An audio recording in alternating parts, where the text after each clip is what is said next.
اعوذ باللہ من الشیطان الرجیم بسم اللہ الرحمن الرحیم اللہم صل علی سیدنا و مولانا محمد وعلی آلہ وسلم۔ نماز کے مستحبات کا بیان ہوگا۔ کون کون سی چیزیں نماز میں مستحب ہیں؟ حالت قیام میں موضع سجدہ کی طرف نظر کرنا، یعنی سجدہ والی جگہ پہ نظر رکھنا، یہ مستحب ہے۔ رکوع میں پشت قدم کی طرف، یعنی پیروں کی پشت پر نظر رکھنا، سجدہ میں ناک کی طرف نظر رکھنا، قعدہ میں گود کی طرف، پیر اسلام میں دائیں طرف، پھر دوسرے میں بائیں کندھے کی طرف، جمع یہ ہے تو منہ بند کیے رہنا، یہ مستحب ہے۔ مرد کے لیے تکبیر تحریمہ کے وقت ہاتھ کپڑے سے باہر نکالنا، عورت کے لیے کپڑے کے اندر ہی بہتر ہے۔ جہاں تک ممکن ہو کھانسی کو روکنا۔ جب مکبر حی علی الفلاح کہے تو امام و مقتدی سب کا کھڑا ہو جانا۔ جب مکبر قد قامت الصلاۃ کہہ لے تو نماز شروع کر سکتا ہے، مگر بہتر یہ ہے کہ اقامت پوری ہونے پر شروع کرے۔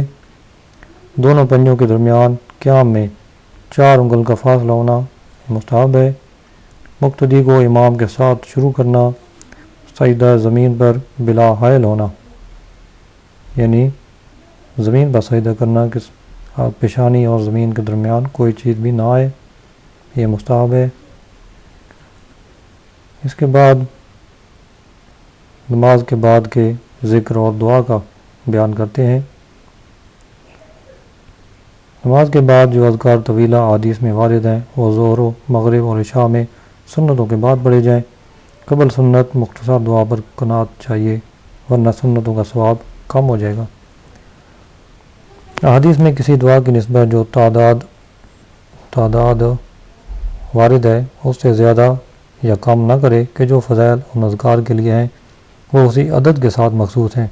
ان میں کم زیادہ کرنے کی مثال یہ ہے جیسے کہ کوئی قفل ہے، یعنی تالا کسی خاص قسم کی چابی سے کھلتا ہے۔ اب اگر اس چابی میں جو دندانے سے بنے ہوتے ہیں وہ کم اگر زیادہ کر دیں تو اس سے وہ نہیں کھلے گا۔ البتہ اگر شمار میں شک واقع ہو تو زیادہ کر سکتا ہے، اور یہ زیادتی نہیں بلکہ اتمام ہے، یعنی پورا کرنا ہے۔ ہر نماز کے بعد 3 بار استغفار کرے اور آیت الکرسی تینوں کل ایک بار پڑھے، اور سبحان اللہ 33 بار، الحمدللہ 33 بار، اللہ اکبر 34 بار، اور لا الہ الا اللہ وحدہ لا شریک لہ لہ الملک وَلَهُ الْحَمْدُ وَهُوَ عَلَىٰ كُلِّ شَيْءٍ قَدِيرٌ ایک بار۔ اس کے گناہ بخش دیے جائیں گے اگرچہ سمندر کی جھاگ کے برابر ہوں۔ اور عصر اور فجر کے بعد بغیر پاؤں بدلے اور بغیر کلام کیے لا الہ الا اللہ وحدہ لا شریک لہ لہ الملک وَلَهُ الْحَمْدُ بِيَدِهِ الْخَيْرُ يُحْيِي وَيُمِيتُ وَهُوَ حَيٌّ وَهُوَ عَلَىٰ كُلِّ شَيْءٍ قَدِيرٌ 10 بار پڑھے۔ بعد ہر نماز پیشانی یعنی سر کے اگلے حصہ پر ہاتھ رکھ کر یہ پڑھیں، بسم اللہ الذی لا الہ الا هو الرحمن الرحیم اللہم اذہب عنی الہم والحزن، اور ہاتھ کھینچ کر ماتھے تک لے آئے۔ حدیث پاک ہے، حضرت انس رضی اللہ عنہ سے روایت ہے، نبی کریم صلی اللہ علیہ وسلم ارشاد فرماتے ہیں، نماز فجر کے بعد طلوع آفتاب تک اور عصر کے بعد غروب تک ذکر کرنا اس سے بہتر ہے کہ 4 غلام بنی اسماعیل سے آزاد کیے جائیں۔ ترمذی کی روایت ہے، فرمایا فجر کی نماز جماعت سے پڑھ کر آفتاب نکلنے تک ذکر کرے، پھر بعد بلندی آفتاب 2 رکعت نماز پڑھے تو ایسا ہے جیسے حج و عمرہ کیا پورا پورا پورا۔ بخاری اور مسلم کی حدیث ہے کہ نبی کریم صلی اللہ علیہ وسلم ہر نماز فرض کے بعد یہ دعا پڑھتے، لا الہ الا اللہ وحدہ لا شریک لہ وہو علی کل شیء قدیر اللہم لا مانع لما اعطیت ولا معطی لما منعت ولا راد لما قضیت ولا ينفع ذا الجد منك الجد۔ صحیح مسلم میں عبداللہ بن زبیر رضی اللہ عنہ سے مروی ہے کہ حضور صلی اللہ علیہ وسلم سلام پھیر کر بلند آواز سے یہ دعا پڑھتے: لا الہ الا اللہ وحدہ لا شریک لہ لہ الملک ولہ الحمد وہو علی کل شیء قدیر لا حول ولا قوة الا باللہ لا الہ الا اللہ ولا نعبد الا ایاہ لہ النعمت ولہ الفضل ولہ الثناء الحسن لا الہ الا اللہ مخلصین لہ الدین ولو کرہ الکافرون۔ صحیح بخاری اور مسلم میں روایت ہے کہ فقراء مہاجرین حاضر خدمت اقدس ہوئے اور عرض کی: مالداروں نے بڑے بڑے درجے اور لازوال نعمت حاصل کی۔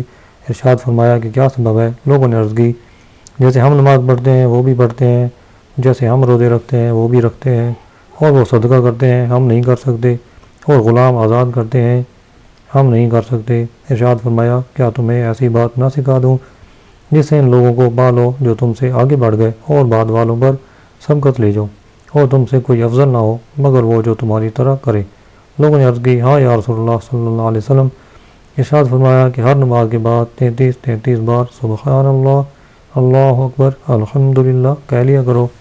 ابو صالح کہتے ہیں کہ پھر فقراء مہاجرین حاضر ہوئے اور عرض کی: ہم نے جو کیا اس کو ہمارے بھائی مالداروں نے سنا تو انہوں نے بھی ویسا ہی کیا۔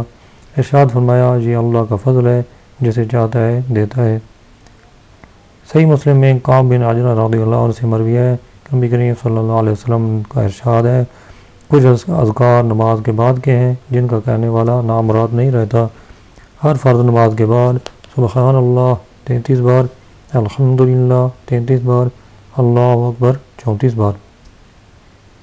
صحیح مسلم میں حضرت ابو ہریرہ رضی اللہ عنہ سے مروی ہے، فرماتے ہیں نبی کریم صلی اللہ علیہ وسلم نے فرمایا: جو ہر نماز کے بعد 33 بار سبحان اللہ، 33 بار الحمدللہ اور 33 بار اللہ اکبر کہے کہ یہ کل 99 ہوئے، اور یہ کلمہ کہہ کر 100 پورے کر لے: لا الہ الا اللہ وحدہ لا شریک لہ لہ الملک ولہ الحمد وہو علی کل شیء قدیر، تو اس کی تمام خطائیں بخش دی جائیں گی اگرچہ دریا کے جاگ کی مثل ہو۔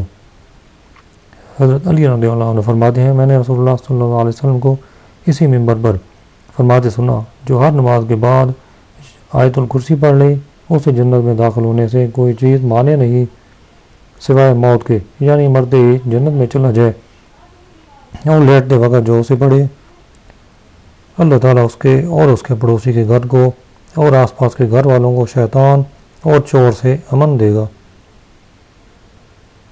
ایک اور روایت ہے، نبی کریم صلی اللہ علیہ وسلم کا فرمان ہے: مغرب اور صبح کے بعد بغیر جگہ بدلے اور پاؤں موڑے جو کوئی 10 بار یہ پڑھ لے: لا الہ الا اللہ وحدہ لا شریک لہ لہ الملک ولہ الحمد بیدہ الخیر یحیی ویمیت وہو علی کل شیء قدیر، اس کے لیے ہر ایک کے بدلے 10 نیکیاں لکھی جائیں اور 10 گناہ محو کیے جائیں گے، 10 درجے بلند کیے جائیں گے، اور یہ دعا اس کے لیے ہر برائی اور شیطان رجیم سے حفظ ہے، اور کسی گناہ کو حلال نہیں کہ اسے پہنچے سوا شرک کے، اور وہ سب سے عمل میں اچھا ہے مگر وہ جو اس سے افضل گئے تو یہ بڑھ جائے گا۔ ایک اور روایت ہے، حضرت معاذ بن جبل رضی اللہ عنہ کہتے ہیں نبی کریم صلی اللہ علیہ وسلم نے میرا ہاتھ پکڑ کر ارشاد فرمایا: اے معاذ، میں تجھے محبوب رکھتا ہوں۔ میں نے عرض کی: یا رسول اللہ صلی اللہ علیہ وسلم، میں بھی حضور کو محبوب رکھتا ہوں۔ فرمایا: تو ہر نماز کے بعد اسے کہہ لینا نہیں چھوڑنا: ربی اعنی علی ذکرک و شکرک و حسن عبادتک۔ ترمذی کی ایک روایت ہے، عمر بن خطاب رضی اللہ عنہ سے مروی ہے کہ نبی کریم صلی اللہ علیہ وسلم نے نجد کی جانب ایک لشکر بھیجا، وہ جلد واپس ہوا اور غنیمت بہت لایا۔ ایک صاحب نے کہا: اس لشکر سے بڑھ کر ہم نے کوئی لشکر نہیں دیکھا جو جلد واپس ہوا ہو اور غنیمت زیادہ لایا ہو۔ اس پر نبی کریم صلی اللہ علیہ وسلم نے ارشاد فرمایا کہ کیا وہ قوم نہ بتا دوں جو غنیمت اور واپسی میں ان سے بڑھ کر ہیں؟ جو لوگ نماز صبح میں حاضر ہوئے پھر بیٹھے اللہ کا ذکر کرتے رہے یہاں تک کہ آفتاب طلوع کر آئے، وہ جلد واپس ہونے والے اور زیادہ غنیمت والے ہیں۔